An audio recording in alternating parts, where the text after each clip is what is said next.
Students, in this video we will discuss experimental evidence for DNA's role as genetic material.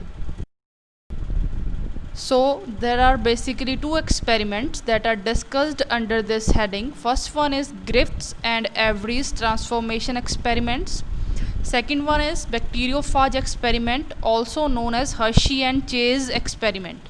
ਸੋ ਇਹ ਦੋ experiments ਨੇ, Griffith and every ਦੇ ਟਰਾਂਸਫੋਰਮੇਸ਼ਨ experiment ਅਤੇ ਬੈਕਟੀਰੀਓਫਾਜ experiment, ਜਿਹੜੇ ਆਪਾਂ ਨੂੰ ਦੱਸਦੇ ਨੇ ਕਿ ਬਾਇਓਮੋਲੀਕਿਊਲਸ ਦੇ ਵਿੱਚੋਂ ਬਾਇਓਮੋਲੀਕਿਊਲਸ ਕਿਹੜੇ ਹੁੰਦੇ ਨੇ, ਜਿਵੇਂ ਪ੍ਰੋਟੀਨਸ, RNAs, ਕਾਰਬੋਹਾਈਡਰੇਟਸ, ਲਿਪਿਡਸ ਜਾਂ DNA, ਇਹਨਾਂ ਵਿੱਚੋਂ ਕਿਹੜਾ ਮੋਲੀਕਿਊਲ ਹੀ ਜੈਨੇਟਿਕ ਮਟੀਰੀਅਲ ਦੇ ਤੌਰ 'ਤੇ ਕੰਮ ਕਰਦਾ ਹੈ। ਕਿਹੜਾ ਮੋਲੀਕਿਊਲ ਹੈ ਆਪਾਂ ਨੂੰ ਪਤਾ ਅੱਜ ਦੀ ਡੇਟ 'ਚ, ਉਹ DNA ਹੈ, ਪਰ ਉਦੋਂ ਨਹੀਂ ਪਤਾ ਸੀ। ਉਹਨਾਂ ਨੇ ਐਕਸਪੈਰੀਮੈਂਟਸ ਲਗਾਏ, ਠੀਕ ਹੈ, ਉਹਨਾਂ ਤੋਂ ਅਪਰੂਵ ਲਿਆ ਅਤੇ ਆਪਾਂ ਨੂੰ ਦੱਸਿਆ ਕਿ ਹਾਂ ਵਾਕਈ DNA ਹੀ ਇੱਕ ਜੈਨੇਟਿਕ ਮਟੀਰੀਅਲ ਹੈ। DNA ਜੈਨੇਟਿਕ ਮਟੀਰੀਅਲ ਕਿਉਂ ਆ? ਕਿਉਂਕਿ ਉਹਦੀਆਂ ਕੁਝ ਖਾਸ ਪ੍ਰੋਪਰਟੀਜ਼ ਨੇ, ਠੀਕ ਹੈ, ਜਿਹੜੀਆਂ ਉਹਨੂੰ ਵੱਖਰਾ ਕਰਦੀਆਂ ਨੇ ਫਰੋਮ ਅਦਰ ਬਾਇਓਮੋਲੀਕਿਊਲਸ। ਉਹ ਖਾਸ ਪ੍ਰੋਪਰਟੀਜ਼ ਕਿਹੜੀਆਂ ਹੁੰਦੀਆਂ ਨੇ? ਇੱਕ ਤਾਂ ਸਭ ਤੋਂ ਪਹਿਲੀ ਪ੍ਰੋਪਰਟੀ ਜਿਹੜੀ ਜੈਨੇਟਿਕ ਮਟੀਰੀਅਲ ਦੀ ਹੋਣੀ ਚਾਹੀਦੀ ਹੈ, ਉਹ ਹੁੰਦੀ ਹੈ ਸਟੇਬਿਲਿਟੀ। ਉਹ ਸਟੇਬਲ ਹੋਣਾ ਚਾਹੀਦਾ ਹੈ, ਠੀਕ ਹੈ, ਬਾਏ ਟਾਈਮ ਉਹਦੀ ਸਟਰਕਚਰ ਜਾਂ ਉਹਦੇ ਜਿਹੜੇ ਮੋਲੀਕਿਊਲਸ ਦੀ ਅਰੇਂਜਮੈਂਟ ਆ ਉਹ ਚੇਂਜ ਨਹੀਂ ਹੋਣੀ ਚਾਹੀਦੀ, ਠੀਕ ਹੈ। ਸੈਕਿੰਡ ਪ੍ਰੋਪਰਟੀ ਕੀ ਹੁੰਦੀ ਹੈ ਕਿ ਉਹ ਰੈਪਲੀਕੇਟ ਕਰ ਸਕਦਾ ਹੋਵੇ, ਉਹ ਆਪਣੀਆਂ ਕਾਪੀਜ਼ ਆਪ ਬਣਾ ਸਕਦਾ ਹੋਵੇ, ਠੀਕ ਹੈ।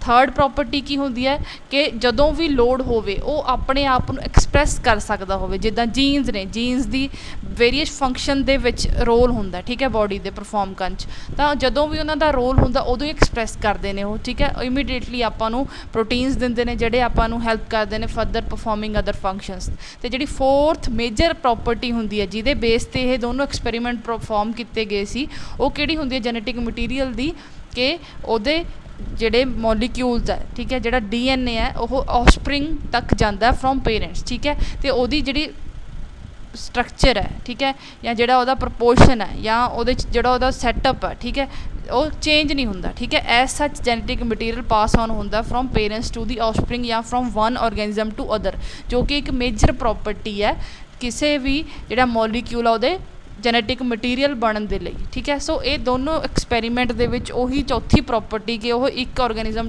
ਤੋਂ ਦੂਸਰੇ ਔਰਗੈਨਿਜ਼ਮ ਤੱਕ ਪਾਸ ਔਨ ਹੋ ਸਕਦਾ ਹੈ ਮੋਲੀਕਿਊਲ, ਤਾਂ ਉਸ ਨੂੰ ਬੇਸ ਬਣਾ ਕੇ ਇਹ ਐਕਸਪੈਰੀਮੈਂਟ ਪਰਫੋਰਮ ਕੀਤੇ ਗਏ ਸੀ, ਠੀਕ ਹੈ। ਸੋ ਸਭ ਤੋਂ ਪਹਿਲਾਂ ਗ੍ਰਿਫਥਸ ਐਕਸਪੈਰੀਮੈਂਟ, ਇਹ ਕਦੋਂ ਹੋਇਆ ਸੀ? 1928 ਦੇ ਵਿੱਚ। ਕੀ ਕੀਤਾ ਸੀ ਗ੍ਰਿਫਥਸ ਨੇ? ਇੱਕ ਬੈਕਟੀਰੀਆ ਲਿਆ ਸੀ ਸਟ੍ਰੈਪਟੋਕੋਕਸ ਨਿਮੋਨੀ, ਠੀਕ ਹੈ, ਜਿਹੜਾ ਨਿਮੋਨੀਆ ਕਾਜ਼ ਕਰਦਾ ਹੈ in mammals or you can say in humans. So ਇਹਦੀਆਂ 2 ਡਿਫਰੈਂਟ ਸਟ੍ਰੇਨਸ ਹੁੰਦੀਆਂ ਨੇ, ਮਤਲਬ ਇਹ 2 ਤਰ੍ਹਾਂ ਦਾ ਹੁੰਦਾ ਹੈ। ਇੱਕ R ਸਟ੍ਰੇਨ ਹੁੰਦੀ ਹੈ ਅਤੇ ਇੱਕ S ਸਟ੍ਰੇਨ ਹੁੰਦੀ ਹੈ। ਜਿਹੜੀ R ਸਟ੍ਰੇਨ ਹੈ ਨੋਨ ਵਾਇਰੂਲੈਂਟ ਹੈ। ਨੋਨ ਵਾਇਰੂਲੈਂਟ ਦਾ ਕੀ ਮਤਲਬ ਕਿ ਇਹ ਬਿਮਾਰੀ ਪੈਦਾ ਨਹੀਂ ਕਰਦੀ, ਇਹ ਖਤਰਨਾਕ ਨਹੀਂ ਹੈ। ਅਤੇ S ਸਟ੍ਰੇਨ ਕੀ ਆ? ਵਾਇਰੂਲੈਂਟ ਹੈ। ਇਹਦਾ ਮਤਲਬ ਕੀ ਹੈ? ਇਹ ਬਿਮਾਰੀ ਪੈਦਾ ਕਰਦੀ ਹੈ ਅਤੇ ਖਤਰਨਾਕ ਹੈ। ਸੋ ਇਸ ਐਕਸਪੈਰੀਮੈਂਟ 'ਚ ਉਹਨੇ ਕੀਤਾ ਕਿ ਸਭ ਤੋਂ ਪਹਿਲਾਂ R ਸਟ੍ਰੇਨ ਲਈ, ਠੀਕ ਹੈ, R ਸਟ੍ਰੇਨ ਨੂੰ ਕਿਹਨੂੰ ਇੰਜੈਕਟ ਕੀਤਾ? ਮਾਈਸ। ਆਪਾਂ ਨੂੰ ਪਤਾ ਵੀ ਜਿਹੜੇ ਲੈਬ ਦੇ ਵਿੱਚ ਐਕਸਪੈਰੀਮੈਂਟ ਹੁੰਦੇ ਨੇ ਉਹ ਕਿਤੇ ਹੁੰਦੇ ਨੇ ਮੋਸਟਲੀ ਮਾਈਸ ਦੇ ਉੱਪਰ, ਠੀਕ ਹੈ। ਸੋ R ਸਟ੍ਰੇਨ ਨੂੰ ਬੈਕਟੀਰੀਆ ਦੇ ਨੂੰ ਲਿਆ, ਕਿਹਨੂੰ ਇੰਜੈਕਸ਼ਨ ਲਗਾਤਾ? ਉਹਦਾ ਮਾਈਸ ਨੂੰ। ਤਾਂ ਮਾਈਸ ਕੀ ਕਰ ਗਿਆ? ਸਰਵਾਈਵ। ਆ ਪਤਾ ਹੀ ਸੀ ਆਪਾਂ ਸਰਵਾਈਵ ਕਰੂਗਾ, ਕਿਉਂ? ਕਿਉਂਕਿ ਜਿਹੜੀ R ਸਟ੍ਰੇਨ ਆ ਉਹ ਨੋਨ ਵਾਇਰੂਲੈਂਟ ਆ, ਖਤਰਨਾਕ ਨਹੀਂ ਹੈ। ਸੈਕਿੰਡ ਕੀ ਕੀਤਾ ਕਿ S ਸਟ੍ਰੇਨ ਲਈ ਸੈਕਿੰਡ ਵਾਰ ਕੀ ਕੀਤਾ ਕਿ S ਸਟ੍ਰੇਨ ਨੂੰ ਇੰਜੈਕਟ ਕਰਤਾ ਮਾਈਸ ਦੇ ਵਿੱਚ, ਤਾਂ ਮਾਈਸ ਕੀ ਹੋ ਜਾਊਗਾ? ਡਾਈ ਹੋ ਜਾਊਗਾ, ਕਿਉਂ? ਕਿਉਂਕਿ ਜਿਹੜੀ S ਸਟ੍ਰੇਨ ਆ ਉਹ ਕੀ ਆ? ਖਤਰਨਾਕ ਹੈ, ਬਿਮਾਰੀ ਪੈਦਾ ਕਰਦੀ ਹੈ। ਥਰਡ ਟਾਈਮ ਕੀ ਲਿਆ ਕਿ ਡੈਡ S ਸਟ੍ਰੇਨ ਲਈ, ਜਿਹੜੀ S ਸਟ੍ਰੇਨ ਸੀ ਖਤਰਨਾਕ ਵਾਲੀ, ਉਹਨੂੰ ਹੀਟ ਕਿਲ ਕਰਤਾ ਅਤੇ ਮਾਈਸ ਨੂੰ ਇੰਜੈਕਟ ਕਰਤਾ। ਜਿਹੜਾ ਮਾਈਸ ਸੀਗਾ ਕਿ ਉਹ ਸਰਵਾਈਵ ਕਰ ਗਿਆ। ਦੇਖੋ ਪਹਿਲਾਂ ਜਦੋਂ ਲਾਈਵ S ਸਟ੍ਰੇਨ ਇੰਜੈਕਟ ਕੀਤੀ ਦੂਜੇ ਨੰਬਰ 'ਤੇ, ਤਾਂ ਕੀ ਹੋ ਗਿਆ? ਮਾਈਸ ਡਾਈ ਕਰ ਗਿਆ। ਪਰ ਤੀਜੀ ਵਾਰ ਜਦੋਂ ਉਹਨਾਂ ਨੇ ਉਹਨੂੰ ਹੀਟ ਕਿਲ ਕਰਤਾ S ਸਟ੍ਰੇਨ ਨੂੰ, ਮਤਲਬ ਉਹ ਬੈਕਟੀਰੀਆ ਮਰ ਗਏ ਅਤੇ ਉਹਨਾਂ ਨੂੰ ਇੰਜੈਕਟ ਕੀਤਾ ਮਾਈਸ ਨੂੰ, ਤਾਂ ਮਾਈਸ ਕੀ ਕਰ ਗਿਆ? ਸਰਵਾਈਵ ਕਰ ਗਿਆ, ਕੋਈ ਬਿਮਾਰੀ ਨਹੀਂ ਹੋਈ, ਠੀਕ ਹੈ। ਤਾਂ ਜਦੋਂ ਚੌਥੀ ਵਾਰ ਕੀ ਹੋਇਆ? R ਸਟ੍ਰੇਨ ਲਈ ਪਲੱਸ ਉਹਦੇ ਨਾਲ ਕੀ ਐਡ ਕਰਤਾ? ਹੀਟ ਕਿਲਡ S ਸਟ੍ਰੇਨ ਨੂੰ, ਠੀਕ ਹੈ।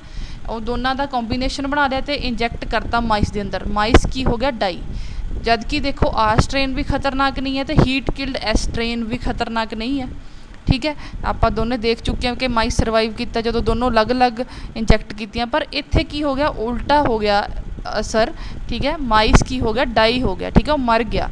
ਸੋ ਇਸ ਤੋਂ ਉਹਨਾਂ ਨੇ ਕੀ ਕਨਕਲੂਡ ਕੀਤਾ ਕਿ ਜਿਹੜੀ S ਸਟ੍ਰੇਨ ਹੈ ਜਿਹੜੀ ਡੈਡ ਐਸ ਸਟ੍ਰੇਨ ਸੀ ਜਾਂ ਸਮੂਥ ਬੈਕਟੀਰੀਆ ਸੀਗਾ ਉਹਦੇ 'ਚੋਂ ਕਹਿੰਦੇ ਕੋਈ ਟਰਾਂਸਫਾਰਮਿੰਗ ਸਬਸਟਾਂਸ ਗਿਆ ਜਿਹੜਾ ਕਿਹਦੇ ਅੰਦਰ ਐਂਟਰ ਹੋ ਗਿਆ, living rough bacteria R strain ਦੇ ਅੰਦਰ ਚਲਾ ਗਿਆ and transformed the latter into smooth bacteria. ਅਤੇ ਜਿਹੜਾ ਰਫ ਜਾਂ ਆਰ ਸਟ੍ਰੇਨ ਸੀਗੀ ਉਹਨੂੰ ਕੀ 'ਚ ਕਨਵਰਟ ਕਰਤਾ, ਸਮੂਥ ਬੈਕਟੀਰੀਆ ਔਰ ਐਸ ਸਟ੍ਰੇਨ ਦੇ ਵਿੱਚ, ਜਿਹਦੇ ਕਰਕੇ ਜਿਹੜਾ ਮਾਈਸ ਆ ਉਹ ਕਿਲ ਹੋ ਗਿਆ। ਕਿਉਂ? ਕਿਉਂਕਿ ਹੀਟ ਕਿਲਡ ਐਸ ਸਟ੍ਰੇਨ ਦੇ ਅੰਦਰੋਂ ਕੋਈ ਚੀਜ਼ ਐਸੀ ਗਈ ਹੈ ਜਿਹੜੀ ਆਰ ਸਟ੍ਰੇਨ ਨੂੰ ਕੀ 'ਚ ਕਨਵਰਟ ਕਰ ਦੂਗੀ ਇਨਟੂ ਐਸ ਸਟ੍ਰੇਨ, ਤਾਂ ਕਿ ਜਿਹੜਾ ਮਾਈਸ ਹੈ ਉਹਦੇ ਅੰਦਰ ਬਿਮਾਰੀ ਪੈਦਾ ਹੋ ਸਕੇ। ਸੋ ਜਿਹੜੀ ਇਹ ਟਰਾਂਸਫੋਰਮੇਸ਼ਨ ਸੀਗੀ ਉਹਨਾਂ ਨੇ ਦੇਖਿਆ ਕਿ ਉਹ ਪਰਮਾਨੈਂਟ ਸੀਗੀ, ਠੀਕ ਹੈ, ਉਹ ਚੇਂਜ ਨਹੀਂ ਹੋਈ ਬਾਏ ਟਾਈਮ। ਇਹ ਡਾਇਗਰਾਮ ਹੈ ਜਿਹੜੀ ਗ੍ਰਿਫਿਥ ਐਕਸਪੈਰੀਮੈਂਟ ਜਾਂ ਟਰਾਂਸਫਾਰਮਿੰਗ ਪ੍ਰਿੰਸੀਪਲ ਨੂੰ ਸ਼ੋ ਕਰਦੀ ਆ। ਆਪਾਂ ਇਸ ਪਹਿਲਾਂ ਡਿਸਕਸ ਕਰ ਚੁੱਕੇ ਹਾਂ ਇਸ ਤੋਂ ਅੱਗੇ ਵਾਲੀ ਸਲਾਈਡ ਦੇ ਵਿੱਚ। ਪਰ ਜਿਹੜਾ ਗ੍ਰਿਫਿਥ ਦਾ ਐਕਸਪੈਰੀਮੈਂਟ ਸੀਗੀਆਂ ਉਹਦੀਆਂ ਕੁਝ ਪ੍ਰੋਬਲਮ ਸੀਗੀਆਂ। ਸੋ ਸਭ ਤੋਂ ਪਹਿਲੀ ਪ੍ਰੋਬਲਮ ਸੀ ਕਿ ਉਹਨੂੰ ਇਹ ਨਹੀਂ ਪਤਾ ਚੱਲਿਆ what is the role of mice in the change of bacterial strain, ਕਿ ਮਾਈਸ ਦਾ ਕੀ ਰੋਲ ਹੈ ਬੈਕਟੀਰੀਅਲ ਸਟ੍ਰੇਨ ਦੇ ਚੇਂਜ ਦੇ ਵਿੱਚ। ਅਤੇ ਸੈਕਿੰਡ ਕੀ ਸੀਗਾ ਕਿ what component of S strain causes the virulence, ਕਿ ਕਿਹੜੀ ਕੰਪੋਨੈਂਟ, ਮਤਲਬ ਉਹਨੂੰ ਇਹ ਕਲੀਅਰ ਨਹੀਂ ਉਸ ਟਾਈਮ ਸੀਗਾ ਕਿ DNA ਗਿਆ, ਪ੍ਰੋਟੀਨ ਗਿਆ ਜਾਂ ਕੋਈ ਹੋਰ ਬਾਇਓਮੋਲੀਕਿਊਲ ਗਿਆ ਜਿਹਦੇ ਕਰਕੇ ਜਿਹੜੀ ਆਰ ਸਟ੍ਰੇਨ ਆ ਉਹ ਐਸ ਸਟ੍ਰੇਨ 'ਚ ਕਨਵਰਟ ਹੋ ਗਈ। ਸੋ ਇਹਨੂੰ ਪ੍ਰੂਫ ਕਰਨ ਲਈ ਫਰਦਰ ਐਕਸਪੈਰੀਮੈਂਟਸ ਹੋਏ। ਸੋ ਉਹ ਸੈਕਿੰਡ ਐਕਸਪੈਰੀਮੈਂਟ ਕਿਹਨੇ ਕੀਤਾ, ਐਵਰੀ ਨੇ, ਠੀਕ ਹੈ। ਐਵਰੀ ਦਾ ਐਕਸਪੈਰੀਮੈਂਟ ਕਦੋਂ ਹੋਇਆ ਸੀ, 1944 ਦੇ ਵਿੱਚ। ਕਿਹਨੇ ਪਰਫੋਰਮ ਕੀਤਾ ਸੀ, ਉਹਦੇ ਨਾਲ 2 ਪਰਸਨ ਹੋਰ ਸੀ, ਐਵਰੀ ਸੀਗਾ, ਮੈਕਲਿਓਡ ਸੀ ਐਂਡ ਮੈਕਕਾਰਟੀ। ਉਹਨਾਂ ਨੇ ਕੀ ਕੀਤਾ, ਜਿਹੜੀ ਸਮੂਥ ਵਾਇਰਲੈਂਟ ਬੈਕਟੀਰੀਆ ਸੀ ਜਾਂ ਐਸ ਸਟ੍ਰੇਨ ਕਹਿ ਲਓ ਸਟ੍ਰੈਪਟੋਕੋਕਸ ਨਿਮੋਨਾਈ ਦੀ, ਉਹਨੂੰ ਜਿਹੜੇ ਐਕਸਟਰੈਕਟ ਸੀਗੇ ਉਹ ਸੈਪਰੇਟ ਆਊਟ ਕਰ ਲਏ। ਐਕਸਟਰੈਕਟ ਦਾ ਕੀ ਮਤਲਬ ਕਿ ਉਹਦੇ ਵਿੱਚੋਂ ਪ੍ਰੋਟੀਨਸ ਅਲੱਗ ਕੱਢ ਲਏ, DNA, ਕਾਰਬੋਹਾਈਡਰੇਟਸ, RNA ਅਤੇ ਲਿਪਿਡਸ ਅਲੱਗ-ਅਲੱਗ ਕੱਢ ਲਏ, ਠੀਕ ਹੈ। ਅਤੇ ਉਹ ਸਾਰੇ ਜਿਹੜੇ ਅਲੱਗ-ਅਲੱਗ ਫਰੈਕਸ਼ਨ ਸੀਗੇ ਉਹਨਾਂ ਨੂੰ ਕਿੱਥੇ ਭੇਜਿਆ, ਅਲੱਗ-ਅਲੱਗ ਕਲਚਰ ਮੀਡੀਆ ਦੇ ਉੱਪਰ, ਜਿਹਦੇ ਉੱਪਰ ਕੀ ਗਰੋ ਕੀਤਾ ਹੋਇਆ ਸੀ, ਰਫ ਬੈਕਟੀਰੀਆ ਜਾਂ ਆਰ ਸਟ੍ਰੇਨ ਗਰੋ ਕੀਤੀ ਹੋਈ ਸੀ। ਸੋ ਉਹਦੇ ਕੋਲ ਕੀ ਰਿਜ਼ਲਟ ਆਏ ਕਿ ਜਦੋਂ ਆਰ ਟਾਈਪ ਬੈਕਟੀਰੀਆ ਜਿੱਥੇ ਗਰੋ ਹੋ ਰਿਹਾ ਸੀ ਉਸ ਪਲੇਟ 'ਚ ਜਦੋਂ ਕਾਰਬੋਹਾਈਡਰੇਟਸ ਪਾਏ ਐਸ ਟਾਈਪ ਬੈਕਟੀਰੀਆ ਦੇ, ਤਾਂ ਰਿਜ਼ਲਟ ਕੀ ਆਇਆ, ਆਰ ਟਾਈਪ ਦੇ ਬੈਕਟੀਰੀਆ ਹੀ ਮਿਲੇ, ਠੀਕ ਹੈ। ਸੈਕਿੰਡ ਟਾਈਮ ਕੀ ਕੀਤਾ, ਸੈਕਿੰਡ ਪਲੇਟ 'ਚ ਉਹਨਾਂ ਨੇ ਕੀ ਕੀਤਾ, ਆਰ ਟਾਈਪ ਬੈਕਟੀਰੀਆ ਦੇ ਨਾਲ ਪ੍ਰੋਟੀਨਸ ਪਾਤੇ ਐਸ ਟਾਈਪ ਬੈਕਟੀਰੀਆ ਦੇ, ਤਾਂ ਵੀ ਕੀ ਰਿਜ਼ਲਟ ਆਇਆ ਕਿ ਆਰ ਟਾਈਪ ਦਾ ਬੈਕਟੀਰੀਆ ਹੀ ਰਿਹਾ।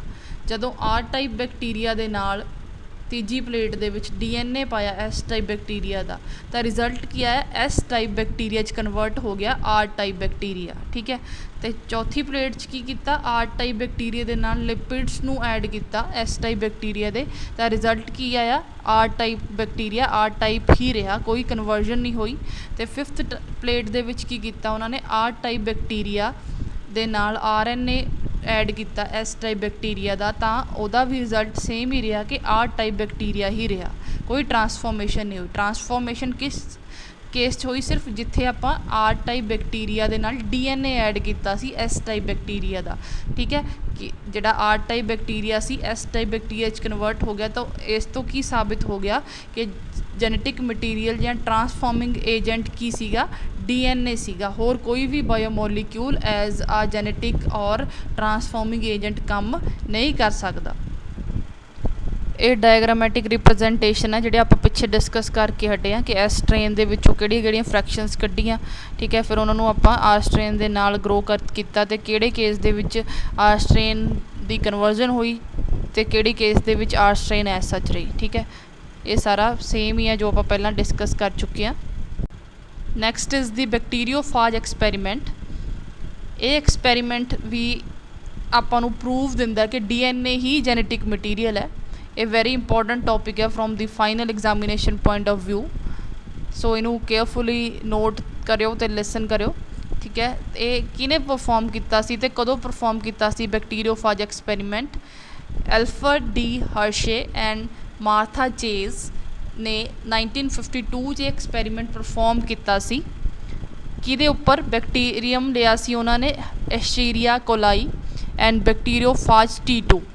ਜਿਹੜਾ ਬੈਕਟੀਰੀਓਫਾਜ ਆ ਉਹ ਕੀ ਹੁੰਦਾ, ਇੱਕ ਵਾਇਰਸ ਹੁੰਦਾ ਜਿਹੜਾ ਸਿਰਫ ਬੈਕਟੀਰੀਆ ਨੂੰ ਹੀ ਇਨਫੈਕਟ ਕਰਦਾ।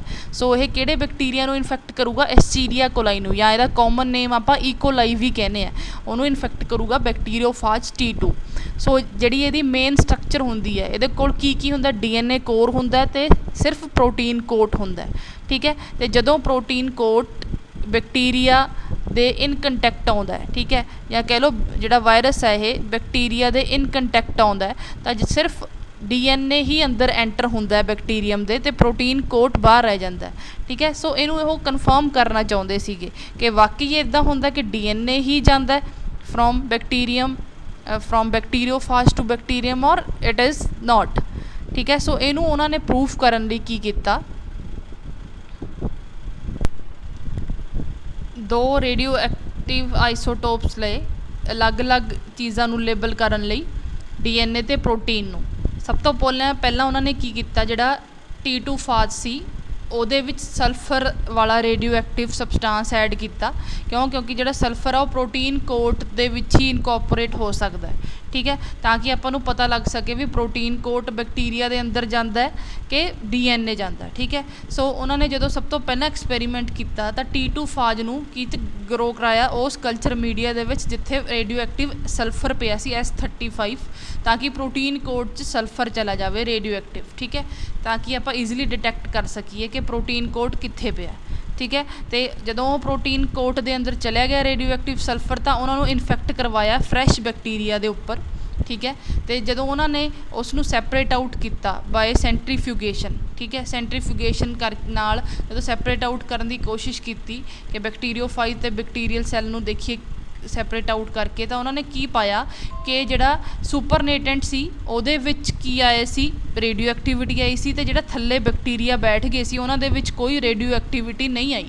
ਸੋ ਇਸ ਤੋਂ ਕੀ ਸਾਬਿਤ ਹੋਇਆ ਕਿ ਜਿਹੜਾ ਰੇਡੀਓ ਐਕਟੀਵਿਟੀ ਸੀ ਸਿਰਫ ਪ੍ਰੋਟੀਨ ਕੋਟ ਨਾਲ ਹੀ ਰਹਿ ਗਈ, ਪ੍ਰੋਟੀਨ ਕੋਟ ਬੈਕਟੀਰੀਆ ਸੈੱਲ ਦੇ ਅੰਦਰ ਨਹੀਂ ਗਏ, ਠੀਕ ਹੈ। ਜੇ ਉਹ ਅੰਦਰ ਜਾਂਦੇ ਤਾਂ ਜਿਹੜੇ ਬੈਕਟੀਰੀਆ ਸੈੱਲ ਹੈ ਥੱਲੇ ਬੈਠੇ ਹੋਏ ਉਹਨਾਂ ਦੇ ਵਿੱਚ ਵੀ ਰੇਡੀਓ ਐਕਟੀਵਿਟੀ ਸ਼ੋ ਹੋਣੀ ਸੀ, ਠੀਕ ਹੈ। ਸੋ ਸੈਕਿੰਡ 'ਚ ਕੀ ਕੀਤਾ ਉਹਨਾਂ ਨੇ, DNA ਨੂੰ ਰੇਡੀਓ ਲੇਬਲ ਕੀਤਾ ਵਿਦ ਫਾਸਫੋਰਸ P32, ਠੀਕ ਹੈ, ਕਿਉਂਕਿ DNA ਕੋਲ ਸਿਰਫ ਫਾਸਫੋਰਸ ਹੁੰਦਾ, ਆਪਣੇ ਪ੍ਰੋਟੀਨਸ ਕੋਲ ਫਾਸਫੋਰਸ ਮੋਲੀਕਿਊਲ ਨਹੀਂ ਹੁੰਦਾ। ਤਾਂ ਜਦੋਂ ਉਹਨਾਂ ਨੇ ਇਸ ਤਰ੍ਹਾਂ ਦੇ ਬੈਕਟੀਰੀਓਫਾਜ ਨੂੰ ਇਨਫੈਕਟ ਕਰਨ ਦਿੱਤਾ ਈਕੋਲਾਈ ਨੂੰ, ਤਾਂ ਉਹਨਾਂ ਨੇ ਕੀ ਪਾਇਆ ਕਿ ਆਫਟਰ ਸੈਂਟਰੀਫਿਊਗੇਸ਼ਨ ਜਦੋਂ ਉਹਨਾਂ ਨੇ ਸੈਪਰੇਟ ਆਊਟ ਕਰਨ ਦੀ ਕੋਸ਼ਿਸ਼ ਕੀਤੀ ਤਾਂ ਸੁਪਰਨੇਟੈਂਟ ਦੇ ਵਿੱਚ ਕੋਈ ਰੇਡੀਓ ਐਕਟੀਵਿਟੀ ਨਹੀਂ ਸੀ। ਸਾਰੀ ਰੇਡੀਓ ਐਕਟੀਵਿਟੀ ਕਿੱਥੇ ਸੀ, ਜਿਹੜਾ ਬੈਕਟੀਰੀਅਲ ਸੈੱਲ ਮਾਸ ਥੱਲੇ ਟਿਊਬ ਦੇ ਬੈਠਿਆ ਹੋਇਆ ਸੀ ਉਹਦੇ ਵਿੱਚ। ਇਸ ਤੋਂ ਕੀ ਪ੍ਰੂਵ ਹੋਇਆ ਕਿ ਜਿਹੜਾ DNA ਹੈ ਉਹ ਰੇਡੀਓ ਲੇਬਲ ਹੈ, ਠੀਕ ਹੈ, ਉਹ ਕਿੱਥੇ ਪਾਸ ਹੋ ਗਿਆ, ਬੈਕਟੀਰੀਅਲ ਸੈੱਲ ਦੇ ਅੰਦਰ। ਅਤੇ ਜਿਹੜੇ ਵਿਦਾਊਟ ਰੇਡੀਓ ਲੇਬਲਡ ਪ੍ਰੋਟੀਨ ਕੋਡ ਸੀ ਉਹ ਸੁਪਰਨੇਟੈਂਟ ਦੇ ਵਿੱਚ ਐਜ਼ ਸੱਚ ਪਏ ਨੇ, ਉਹ ਰੇਡੀਓ ਲੇਬਲਡ ਨਹੀਂ ਸੀ ਤਾਂ ਆਪਾਂ ਨੂੰ ਉਹਨਾਂ ਦਾ ਨਹੀਂ ਪਤਾ ਚੱਲਿਆ, ਠੀਕ ਹੈ। ਸੋ ਇਸ ਤੋਂ ਕੀ ਪ੍ਰੂਫ ਹੋ ਗਿਆ ਕਿ DNA ਹੀ ਐਂਟਰ ਹੋਇਆ ਬੈਕਟੀਰੀਅਲ ਸੈੱਲ ਦੇ ਅੰਦਰ। ਤਾਂ ਅਲਟੀਮੇਟਲੀ ਕੀ ਪ੍ਰੂਫ ਹੋ ਗਿਆ ਕਿ DNA is the genetic material ਜਿਹੜਾ ਪਾਸ ਔਨ ਹੁੰਦਾ ਫਰੋਮ ਵਨ ਔਰਗੈਨਿਜ਼ਮ ਟੂ ਅਦਰ, ਹੋਰ ਕੋਈ ਮੋਲੀਕਿਊਲ ਨਹੀਂ ਜਾਂਦਾ। ਇਹ ਡਾਇਗਰਾਮ ਹੈ ਜਿਹੜੀ ਤੁਹਾਨੂੰ ਹੋਰ ਕਲੈਰੀਫਾਈ ਕਰੂਗੀ ਹਰਸ਼ੀ ਐਂਡ ਚੇਜ਼ ਐਕਸਪੈਰੀਮੈਂਟ ਨੂੰ। ਸੋ ਸਭ ਤੋਂ ਪਹਿਲਾਂ ਆਪਾਂ ਲੈਫਟ ਹੈਂਡ ਸਾਈਡ ਵੱਲ ਦੇਖਾਂਗੇ, ਰਾਈਟ ਹੈਂਡ ਸਾਈਡ ਵੱਲ ਬਾਅਦ 'ਚ ਜਾਵਾਂਗੇ।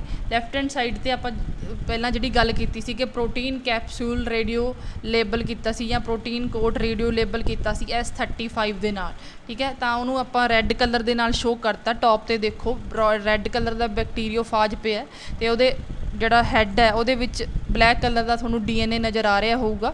ਤਾਂ ਉਹਨੂੰ ਇਨਫੈਕਟ ਕਰਨ ਲਈ ਭੇਜਿਆ ਈਕੋਲਾਈ ਦੇ ਉੱਪਰ। ਸਭ ਤੋਂ ਪਹਿਲਾ ਫੇਜ਼ ਕਿਹੜਾ ਆ ਗਿਆ, ਇਨਫੈਕਸ਼ਨ ਫੇਜ਼। ਤਾਂ ਆਪਾਂ ਦੇਖਿਆ ਕਿ ਸਿਰਫ DNA ਉਹਦੇ ਅੰਦਰ ਜਾ ਰਿਹਾ ਅਤੇ ਪ੍ਰੋਟੀਨ ਕੋਟ ਸੈਕਿੰਡ ਪ੍ਰੋਸੈਸ ਦੇ ਵਿੱਚ ਬਲੈਂਡਿੰਗ 'ਚ ਆਪਾਂ ਦੇਖਿਆ ਕਿ ਉਹ ਬਾਹਰ ਸੈਪਰੇਟ ਆਊਟ ਹੋ ਗਏ, ਸਿਰਫ DNA ਹੀ ਅੰਦਰ ਚਲਾ ਗਿਆ। ਅਤੇ ਜਦੋਂ ਆਪਾਂ ਸੈਂਟਰੀਫਿਊਗੇਸ਼ਨ ਕੀਤੀ ਤਾਂ ਨੋ ਰੇਡੀਓ ਐਕਟਿਵ S35 ਵਾਜ਼ ਡਿਟੈਕਟਿਡ ਇਨ ਬੈਕਟੀਰੀਅਲ ਸੈੱਲ। ਰੇਡੀਓ ਐਕਟੀਵਿਟੀ ਕਿੱਥੇ ਪਾਈ ਗਈ ਸੀ, ਸਿਰਫ ਸੁਪਰਨੇਟੈਂਟ ਦੇ ਵਿੱਚ, ਜਿਹਦੇ ਵਿੱਚ ਕੀ ਸੀਗੇ, ਪ੍ਰੋਟੀਨ ਕੋਟ ਸੀਗੇ ਸੈਪਰੇਟ ਆਊਟ ਹੋਏ ਹੋਏ। ਕਲੀਅਰ।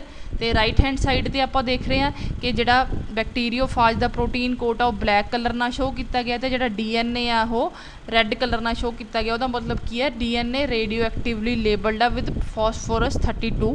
ਅਤੇ ਜਦੋਂ ਇਨਫੈਕਸ਼ਨ ਕਰਨ ਲਈ ਉਹਨੂੰ ਭੇਜਿਆ ਈਕੋਲਾਈ ਦੇ ਕੋਲ ਤਾਂ ਬੈਕਟੀਰੀਆ ਅੰਦਰ ਚਲਾ ਗਿਆ। ਸੈਕਿੰਡ ਬਲੈਂਡਿੰਗ ਫੇਜ਼ ਦੇ ਵਿੱਚ ਆਪਾਂ ਦੇਖਿਆ ਬਿਲਕੁਲ ਉਹ ਅੰਦਰ ਐਂਟਰ ਹੋ ਗਿਆ ਤੇ ਪ੍ਰੋਟੀਨ ਕੋਟ ਸੈਪਰੇਟ ਆਊਟ ਹੋ ਗਏ ਫਰੋਮ ਦੀ ਬੈਕਟੀਰੀਅਲ ਸੈੱਲ। ਤੇ ਥਰਡ ਫੇਜ਼ 'ਚ ਜਦੋਂ ਆਪਾਂ ਸੈਂਟਰੀਫਿਊਗੇਸ਼ਨ ਕੀਤੀ ਤਾਂ ਆਪਾਂ ਕੀ ਪਾਇਆ ਕਿ ਜਿਹੜਾ ਸੁਪਰਨੇਟੈਂਟ ਆ ਉਹਦੇ ਵਿੱਚ ਕੋਈ ਰੇਡੀਓ ਐਕਟੀਵਿਟੀ ਨਹੀਂ ਸੀ। ਰੇਡੀਓ ਐਕਟੀਵਿਟੀ ਸਿਰਫ ਕਿੱਥੇ ਸੀਗੀ? ਬੈਕਟੀਰੀਅਲ ਸੈਲਸ ਦੇ ਅੰਦਰ। ਕਿਉਂ? ਕਿਉਂਕਿ ਜਿਹੜਾ ਜੈਨੇਟਿਕ ਮਟੀਰੀਅਲ ਆ ਉਹ DNA ਆ, ਉਹੀ ਜਾਂਦਾ ਫਰੋਮ ਵਨ ਆਰਗੈਨਿਜ਼ਮ ਟੂ ਅਦਰ, ਕੋਈ ਹੋਰ ਮੋਲੀਕਿਊਲ ਨਹੀਂ ਜਾਂਦਾ। ਠੀਕ ਹੈ, ਸੋ ਇਹ ਸੀਗਾ ਸਾਰਾ Hershey and Chase the experiment, ਜੀ ਤੋਂ ਪ੍ਰੂਫ ਹੋ ਗਿਆ ਸੀ ਫਾਈਨਲੀ ਕਿ DNA is the genetic material, not any other bio molecule. Thank you. Hope you have understood it very well. Stay home, stay safe, and take care.